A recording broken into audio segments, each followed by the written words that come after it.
my favorite day ones of the entire MLB draft was the Arizona Diamondbacks. They got the consensus best player on the board, Druw Jones, at number 2. They got Landon Sims, who before injury was considered to be one of the best college pitchers in the competitive balance round, and Ivan Melendez, statistically the best college hitter, in the 2nd. Before the Druw Jones shoulder injury, I hopped on Locked On Diamondbacks with Milliard Thomas to talk all about it. You are Locked On MLB Prospects, part of the Locked On Podcast Network, your team every day.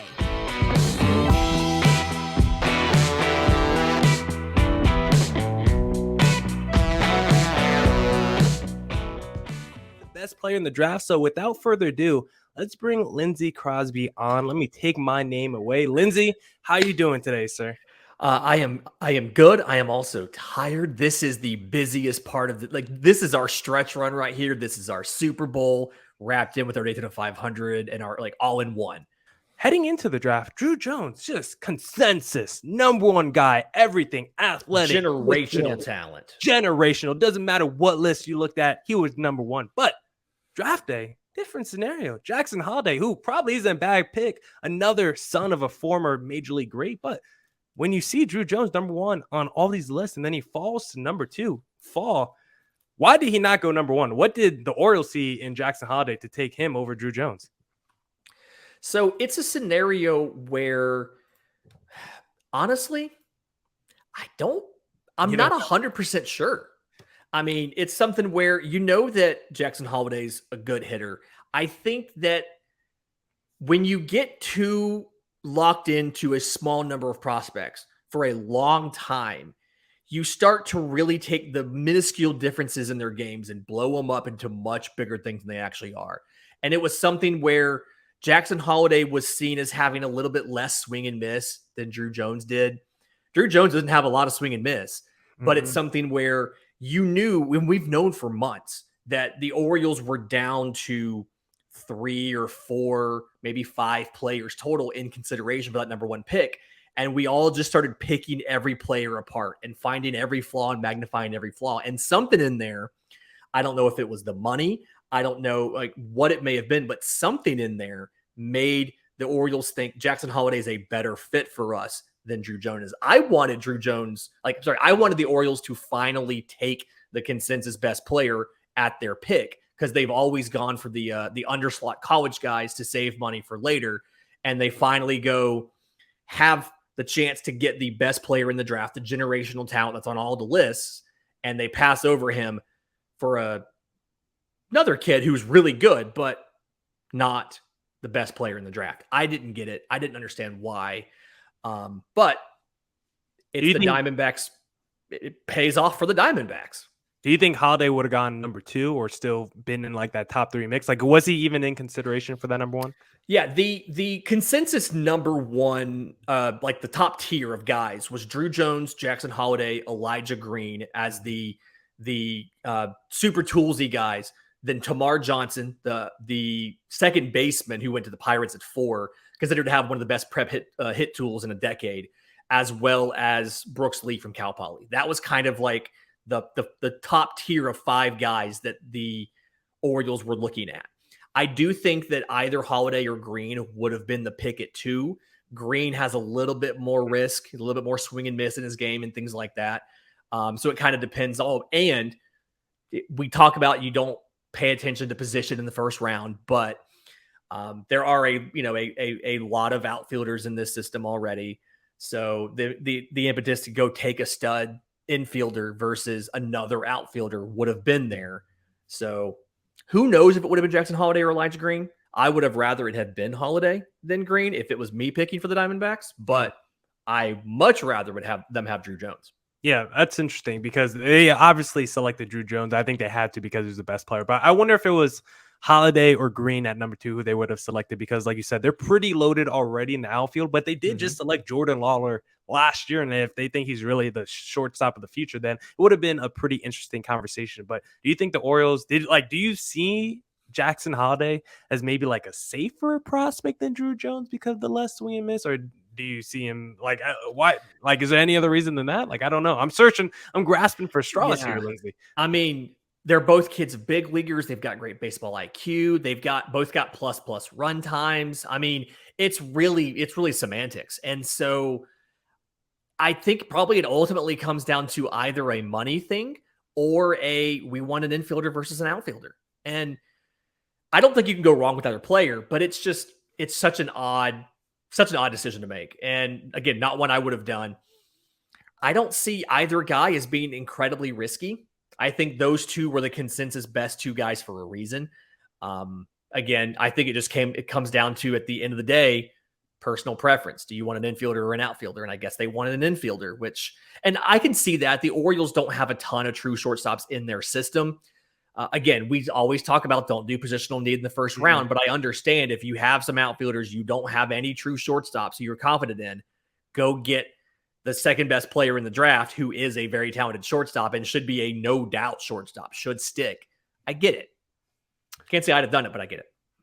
Well, too bad for the Orioles. They didn't get the best player in the class. So actually break down to me, Lindsay, as someone who doesn't watch high school tape. I'm sure that's, you're probably doing a little bit more of that than me. I didn't watch too much Druw Jones. I still haven't watched a ton of Druw Jones. I'm supposed to get some highlights sent over to me pretty soon. I'll, go through that. I'll comb through that, post it on Twitter or whatever. But explain to me why this kid was considered such a generational talent. What is it in his skill set that made him the consensus number one guy heading into the draft?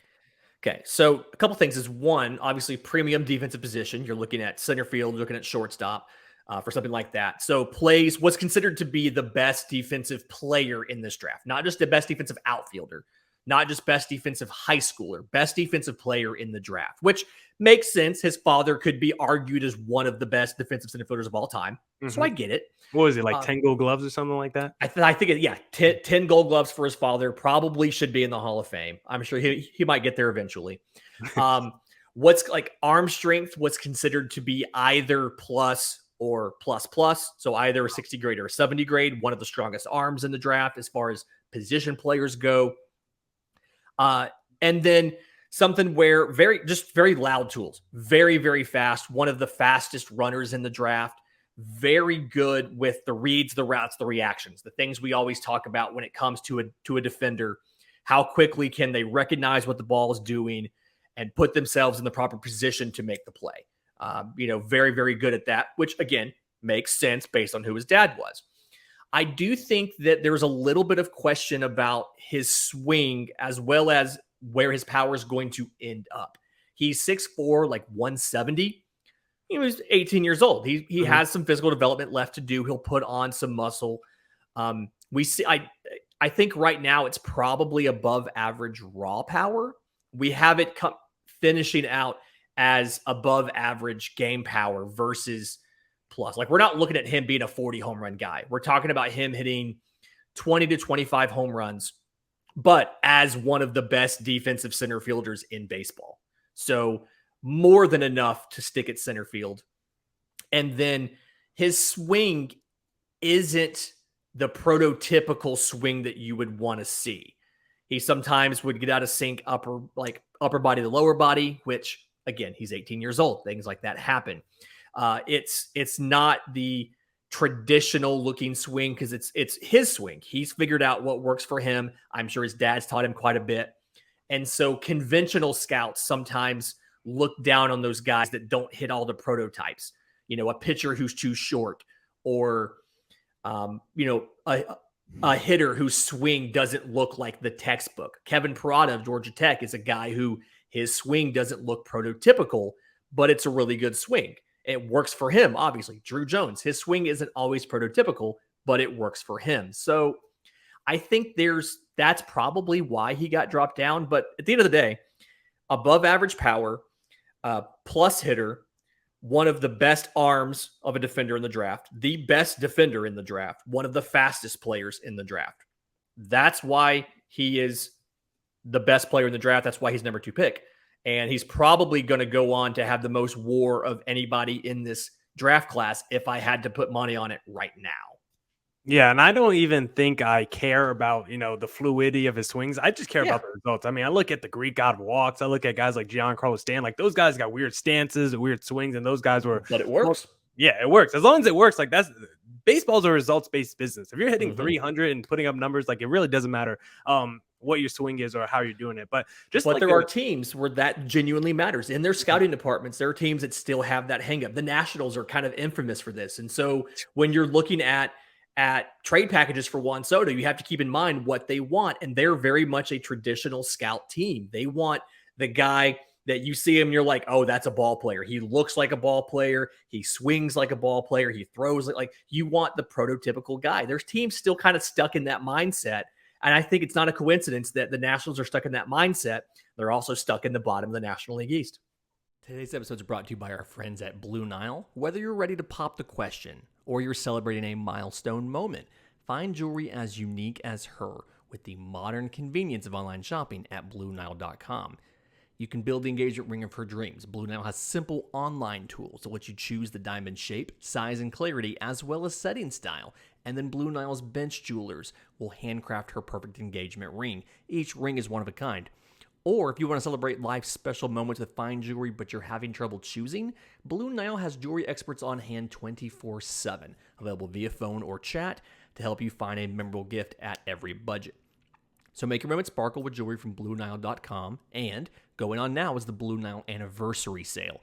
Save up 40% on classic fine jewelry pieces and 25% on engagement ring settings. Plus, every order is insured, ships free, and arrives in discreet packaging that won't give away what's inside. Shop stress-free and find your forever piece. Go to BlueNile.com today. Just a weird, quick side tangent, weird question. Do you foresee the draft moving forward in the future, maybe being dominated more by second generation baseball players? Because I feel like the last few drafts, when you look at the Jack Leiters, you look at the Druw Jones, the Jackson Holidays, I feel like a lot of the guys at the top of the drafts are second generation players. And I wonder, now that we're going to see more of these guys coming in, the Vlad Guerrero Juniors, do you think, can you tell there's like a difference when you watch these guys who are like the sons of athletes versus, guys who aren't? So I think, and I actually saw some research about this recently. Somebody actually went and kind of did a paper on some of this stuff. And the thought process is there is a correlation between the athletic components of the father and the son. And so you have more information about the son's likely physical outcomes based on what their father did. And then as you get farther along and training gets more advanced and players are in general more prepared than they were 20 years ago, the small things are what makes the difference between players. And those players like a Druw Jones, like a Jackson Holliday, who grow up around the game, who are in major league clubhouses at a young age, they typically pick up a lot of the intangible stuff that helps separate them from a similarly talented player who wasn't in that baseball environment for as long. So Elijah Green, his dad was an NFL tight end. You can kind of see that in him, in the height, in the power, in the speed. But baseball instinct wise, he wasn't in a baseball environment at the age of 2. He was in an NFL locker room. And so it's a little bit of a different background, and therefore it's a little bit of a different knowledge of the game and deep understanding of baseball. I think I kind of think that's why you see more athletes and ball players drafted so high.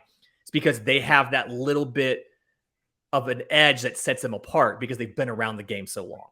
Yeah, I think the intangible thing is the biggest thing you bring up, because I think you're going to see a lot of mannerisms from Druw Jones that remind you of his father. I think we see that a lot with second generation players. You're going to see those overlays where Druw Jones is going to have some swing and then they're going to show his father swing on the right side and be like, man, that's like the same ball player. But I think what you said from the intangibles is probably the biggest thing what they see with these second generation athletes, just because they're around the game so much growing up. I just think they have a different level of maturity as well when they're entering the game. Like someone like Patrick Mahomes, like he's someone that grew up around the game. And I just think you see that there's a different maturity level when these guys come in as opposed to guys who might not be second generation athletes. But back on Druw Jones, I saw some things, some comps maybe to Bryce Harper. That would be a phenomenal scenario if he turns into Bryce Harper.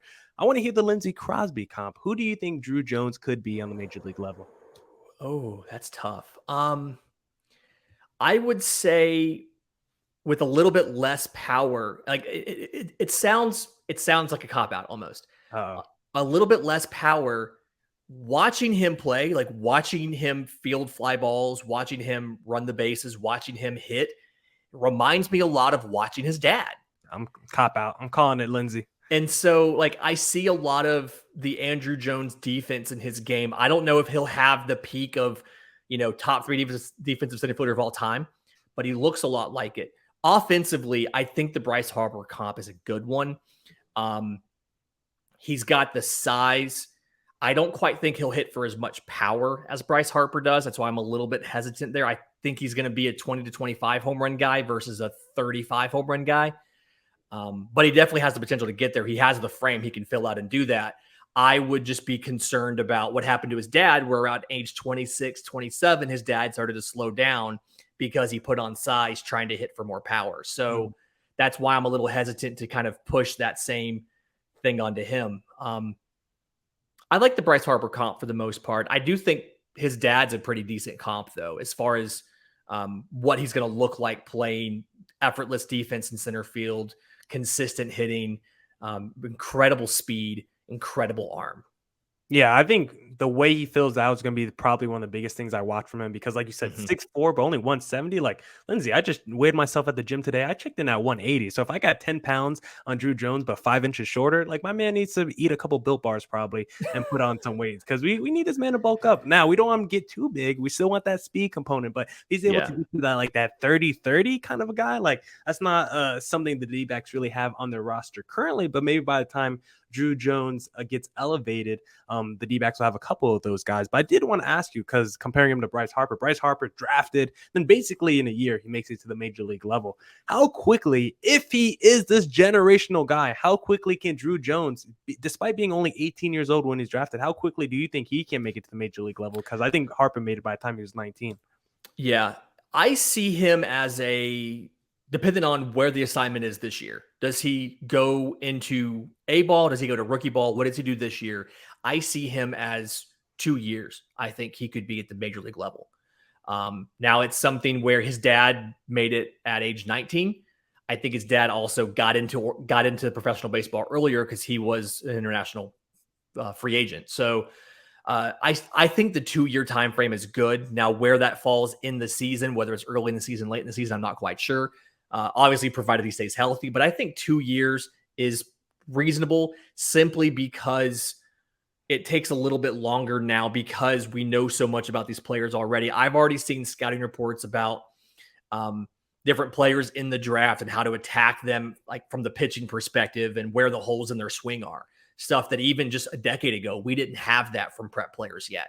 And so I think the adjustment period's a little bit longer than Bryce Harper had, but not much longer. I do think it's a 2-year and he's there. And then remind me, do these guys go to like the rookie ball right after the draft? Like in a couple weeks, can I see Druw Jones playing? So it's up to the teams. What a lot of them will do is they'll bring them in depending on how long their spring season was, whether it was college or pro. They'll either give them the rest of the summer off or they'll put them in rookie ball. If they give them the summer off, they typically hold them off into instructional league in the fall, the Arizona Fall League, something like that. But either way, they're probably going to be at the facility doing extended spring training, working with some of the rookie level hitters, even if they're not playing in games yet. So like a lot of players flew out on Monday or on Tuesday or on Wednesday to go out and to meet their teams for the first time. And they're going to start working right away. Even if they don't get any games, they'll be at the facilities, they'll be in drills, they'll be in the cages. But there's a good chance you see a guy like a Druw Jones pretty quickly in rookie ball this year. If they're smart, they put him in rookie ball. And if he does well, which I expect he will, they go ahead and give him a cup of coffee in A ball this year. Yeah, so that didn't happen. Quick update as of Tuesday night, July 26th. Druw Jones suffered a shoulder injury taking batting practice. Not quite sure if they need surgery yet. He's not going to play this year. They've already said that. They're waiting to see the severity of the injury. But weirdly, this makes him the third Diamondbacks top draft pick to have a shoulder injury in his first season, like in the immediate time after the draft. I don't know what's in the water in Arizona. Yeah, I hope we get at least a little glimpse or a taste of Druw Jones, because last year, Jordan Lawler, as soon as he got to rookie ball, he got like hurt in his first or second game during his shoulder, so he didn't get to see much of the season by Lawler. But look, he had a great bounce back season in his real first year in Major League Baseball, so great to see that from Lawler. Today's episode is brought to you by our friends at BetOnline. BetOnline.net is the fastest and easiest way to check in on all of your betting needs. You can get all your favorite sports and events at the #1 online source for odds, lines, and games. You can get reviews and news of every single league, Major League Baseball, obviously, NFL, NBA, NHL, combat sports, esports, and even golf. BetOnline continues to be the top online resource for all your sports wagering information, live in-game betting, scores, and even non-game bets. Right now, there are odds up for the next team if Juan Soto gets traded. As of Tuesday night, the San Diego Padres are 2-1 favorites to land Juan Soto, followed by the Los Angeles Dodgers at 13-4. The St. Louis Cardinals at 7-2, the New York Mets at 5-1. You can, we'll talk all about that and everything else on the Locked On MLB Trade Show next Tuesday. We'll be going live to recap the trade deadline, who moves, who doesn't move. So stay tuned to Locked On MLB, Locked On MLB Prospects, and your favorite team's show to break down all of the moves from the trade deadline. And until then, head to BetOnline today or use your mobile device to learn more about the action happening in the game of baseball, because BetOnline is where the game starts. Let's say Druw Jones gets elevated to the major league level. We got Druw Jones. We got Dalton Varsho. We got Alek Thomas. We got Corbin Carroll all in the major leagues, but that's basically 4 outfielders. So who would you say is the odd man out in that group? Or do we just put someone at the DH role? What happens? What would you do, Lindsay? I think Varsho is the odd man out. He's playing catcher. And I know Carson Kelly's there right now, but I just, for sake of conversation, I think that of those 4, Varsho's definitely the one out.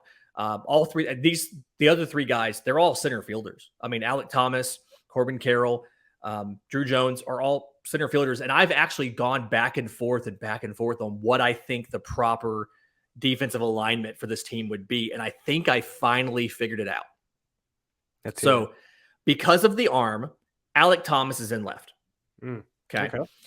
Druw Jones, center field, and Corbin Carroll, with the cannon that he has, is in right field.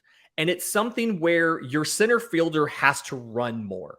And this is something that the Braves made a big point about last year with Ronald Acuna. They said, we're not going to put Ronald Acuna in center field because he has so much more running to do, because you're running left and right to back up both sides. And Carroll, being a little bit of a shorter guy compared to the taller Druw Jones, I feel like let's move Corbin Carroll to right, let's save the wear and tear on his body, and let him use that cannon while Druw Jones plays center field, because obviously he has the build for it. He's able to do it. Now, I could also see the Diamondbacks saying, if we think Druw Jones is going to slow down like his dad did, we'll just start off with Corbin Carroll in center and take the bigger dude and put him in right to begin with. I can see both those scenarios. But if it's me, and I'm giving you the best defensive alignment for one game, I'm putting Carroll in right, I'm putting Druw Jones in center, and I'm putting Alek Thomas in left. Yeah, and I'm going to have to see how they play out, because Alek Thomas in center field this season, he just looks freaking phenomenal. Very good. With his instincts and just like his jump to the ball, like that first reaction time he has been insane. So if you're saying like he might be like the 3rd best outfielder potentially in that group with Carroll and Druw Jones, like I don't know how you're going to get a ball into the gap against that team. I genuinely think that when all 3 guys are up, that is the best outfield in baseball. And that is probably one of the best outfields in baseball in modern baseball history. That is the peak of the potential of this group. I mean, like, it sounds hyperbolic, but name me a better outfield in modern baseball than those 3 players if they all hit the projections that we expect. Here's what I have for you. Here's my proposal for the roster. Okay, 2026, you've got Thomas in left, you've got Druw Jones in center, you've got Carroll in right. Ketel Marte is your second baseman. Kevin Parada. I'm sorry, not Kevin Parada. Not Kevin Parada. Ivan Melendez. We talk about Parada. Ivan Melendez is your first baseman. Okay. Christian Walker, who is in his final year Of arbitration. Is your DH. Oh. Dalton Varsho is your full-time catcher. Ketel Marte, obviously, still at second base. Shortstop, I believe we've talked about the shortstop already. We know who that's going to be. Yeah. Josh Rojas is in his final year of arbitration eligibility. in 2026. So if you can find so he can play third, or preferably you find some sort of upgrade. Not that I think Rojas is great, but you find some sort of upgrade and he's your utility man that gives people a day off and can play just about anywhere but center field. I think that is a contending for the division and has you in the running for a World Series lineup right there. Yeah, I think that lineup could be freaking phenomenal, because also someone like Rojas, I mean, he, like you say, upgrade. Like, I just don't know with Rojas, because he's just blown away my expectations. Like, he's just gotten better every single season. He's been really good this year, because he was basically the throw-in piece in that Zach Greinke trade, and he's been the best prospect so far from that deal. So I'm like, I don't really want to put a ceiling on Josh Rojas just yet, just because he keeps getting better. And if it comes to the point where he's like your super utility guy, like we've seen Rojas play every position in the infield, basically outfield. Like, he definitely could do that and be like maybe like a Ben Zobrist type or something like that. And Ben Zobrist was like a borderline all-star as well. So I think that could still be a pretty good scenario for Rojas. But if he's the third baseman of the future, like, that's just a straight up win for the D-backs, considering the other three prospects you got back in the Zach Greinke trade just hasn't worked out. But do you actually look at the D-backs as maybe potentially having the best young core in baseball the next 5 years, or are there any other teams that you actually like better than the D-backs right now after naming those 5-6 guys that just brought up? So position players, I definitely think that's one of the better cores in baseball right there. I do have to look at, and it's not as robust, and so they're definitely a tier behind. But I think about some of the guys the Royals have coming up right now with Bobby Witt and Vinny Pasquantino and Melendez. I'm thinking about the Orioles with Rutschman and Henderson and some of those guys. But I feel like the Diamondbacks, more so than one of those other teams, have the depth all the way around the diamond, whether it's infield, whether it's outfield, whether it's catching. I mean, you'll have Kelly and Varsho both under team control still in 26. The one thing that I am concerned about is you'll be outside of the window of a lot of these pitchers. You'll either have to have already paid them, or you'll be waiting for the next wave of pitchers to come up. And so, I mean, there's guys in the system. Don't get me wrong. There are pitchers in the system that I like, but I worry about how the pitchers ETAs line up with this core of position players. And I think it's really easy to go out, spend a little bit of money on a couple ace pitchers, develop guys around them, and have a World Series contending roster in 2026. Yeah, I think that's the idea I'm coming around to. You just might have to go out there and just actually spend money on pitchers, and don't spend $200 million on one guy. Like, go out there and get a couple guys like a Taijuan Walker and someone else who you had in your rotation at one point. You've shown that you don't have to spend a ton of money because you have a pitching coach who can take guys and develop them into fantastic ball players. You don't have to spend a ton of money on guys. You can go find guys with the traits that you like that'll work well in the dry air there in the desert, and bring them in and let the pitching coach do his work and turn them into, if he's still around. Yeah, and he's a little older, and make them into competitive pitchers. So, I mean, there's plenty of guys you can go out and spend money on and get to fit in with this core. And it's going to be a really easy sell. It's like, hey, you've got 3 center fielders in the outfield behind you. If they make contact, it's fine. Just keep it in the park.